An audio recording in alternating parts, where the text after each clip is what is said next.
Salut à tous, aujourd'hui on essaye le casque Nishua Enduro Carbone. Alors comme le nom ne l'indique pas, Nishua est une marque allemande puisqu'elle appartient au groupe Louis Moto qui propose d'autres marques propres comme Vanucci dont on vous a déjà parlé les semaines d'avant.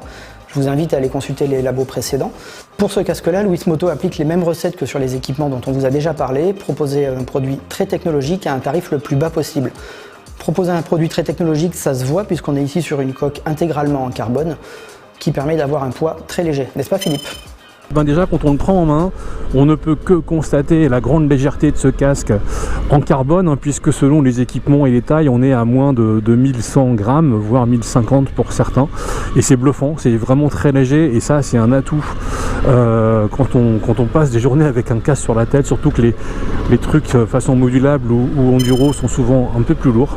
Et oui Philippe, on est en effet à un poids d'1,150 kg pour le casque que tu vas essayer, tout équipé, c'est-à-dire avec son écran, la lentille Pinlock et la visière tout-terrain. C'est très léger, on est en dessous de ce que proposent la plupart des casques racing, même ceux en carbone. Là-dessus, effectivement, Nishua frappe très fort. Pour gagner du poids au-delà de la coque en carbone, l'autre solution généralement c'est d'affiner les mousses. Nishua a un petit peu affiné les mousses, comme on le voit ici, elles ne reviennent pas autant que d'habitude sous le visage. En revanche, elles se montrent plutôt fermes, ce qui permet d'avoir un bon maintien sur route et en ville. T'en dis quoi Philippe ? Au niveau de la tenue, là en fait on peut rouler à haute vitesse, en tout cas ce qui est autorisé, le casque il bouge pas, il n'y a pas de la tête qui fait ça, le cou qui fatigue, qui pèse en arrière. Encore une fois, le poids extrêmement réduit fait qu'au quotidien et sur longue distance surtout c'est un atout.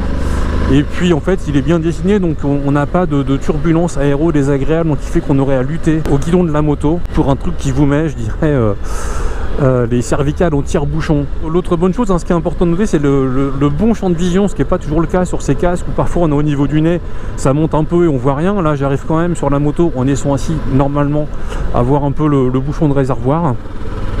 Et puis pareil au niveau du haut avec la visière, bon c'est vrai que si on baisse la tête elle joue son rôle de pare-soleil et de pare-poussière en tout terrain, n'empêche que le champ de vision il est super bon, il est large, l'écran ne déforme pas, le pinlock on ne le voit pas, tellement il est large aussi, donc là-dessus on est vraiment bien. C'est vrai que les casques enduro ont l'habitude d'avoir une mentonnière assez proéminente avec une découpe du nez très marquée, mais ici elle n'est pas gênante car Nishua a placé la mentonnière un tout petit peu plus bas et comme l'a dit Philippe, on arrive à voir quand on est assis jusqu'au réservoir, donc il n'y aura pas de problème pour voir les compteurs. L'autre souci qu'il peut y avoir sur les casques enduro, c'est le champ de vision vertical à cause de cette visière. En effet, sur la plupart des casques récents, les fabricants essayent de proposer des écrans les plus grands possibles. Pourquoi ? Tout simplement parce que ça permet d'avoir un grand champ de vision aussi bien vers le haut que vers le bas. C'est pour ça qu'on a, que ce soit sur les casques route ou sur les casques enduro comme ici, un écran qui est très grand pour avoir un grand champ de vision. Ça apporte de la sécurité et du confort. Le problème des casques enduro, c'est qu'ici, on vient généralement placer une visière qui participe au look et qui du coup bloque énormément de champ de vision. La parade utilisée par Nishua, qui est toute simple et qu'on retrouve chez quelques autres fabricants, c'est d'avoir en fait une visière qui est réglable grâce à cette petite vis ici dont on reparlera tout à l'heure. Ça permet d'avoir un casque qui a un vrai look de casque enduro, qui peut protéger du soleil si jamais le soleil est rasant.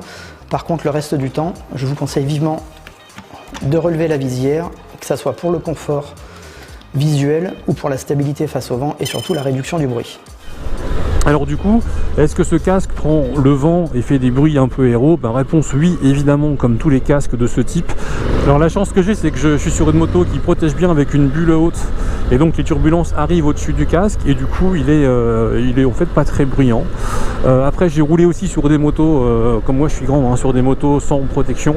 Bon là ça siffle, on sent que il y a des petits bruits parasites. Alors c'est normal à la fois sur les casques en carbone qui sont toujours un peu plus bruyants que les casques en fibre, et puis aussi parce qu'il y a tous les appendices aéro et son look de trail. Donc on pourrait être tenté de mettre des bouchons d'oreille que de toute façon on vous recommande sur tout type de moto. Et puis l'autre bonne surprise, parce que les bonnes surprises continuent, c'est quand on le met sur la tête. L'intérieur c'est du revêtement Cool Max, alors je sais pas ce que ça veut dire, là on a le Pro Ludo pour vous expliquer ça, mais en gros quand tu le mets sur la tête c'est un peu comme si tu rentres dans un chat, c'est tout doux, tout feutré, tout doux, tout agréable, il n'y a rien qui irrite, tout est bien à la place.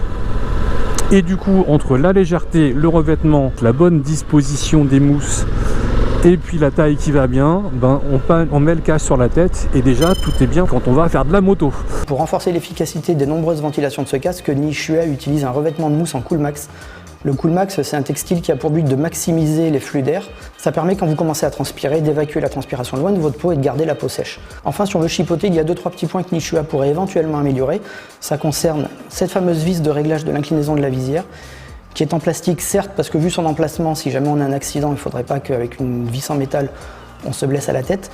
Mais là, au niveau de l'aspect esthétique et du rendu, ça fait vraiment très cheap. C'est un petit peu dommage, malgré le tarif du casque. L'autre point un tout petit peu plus gênant, c'est les ergots qui tiennent l'écran et la visière. Si on les manipule assez souvent, comme il faut un petit peu forcer, on a parfois l'impression qu'on va tout casser. Et enfin, j'aurais aimé que l'écran puisse être verrouillé. Quand on roule longtemps, ça permet d'avoir un casque qui est plus étanche au vent et donc un tout petit peu plus silencieux. Mais à part ça, je vois pas d'autres critiques à apporter à ce casque-là. On est sur un casque tout en carbone à moins d'1,2 kg avec une boucle en titane. C'est pas grand chose, ça fait gagner 5 ou 10 grammes, mais au niveau de l'image, effectivement, c'est plutôt agréable. Il est livré avec une lentille Pinlock anti-buée de série, la visière qu'on peut enlever si on fait que de la route, et on est sur un casque qui est affiché à moins de 200 €. Moins de 200 € pour un casque équipé comme ça et de ce poids-là avec une telle finition, aujourd'hui c'est imbattable.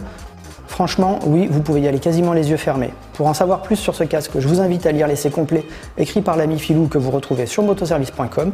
Nous, on se retrouve la semaine prochaine sur Motorlife pour un nouveau labo. Salut!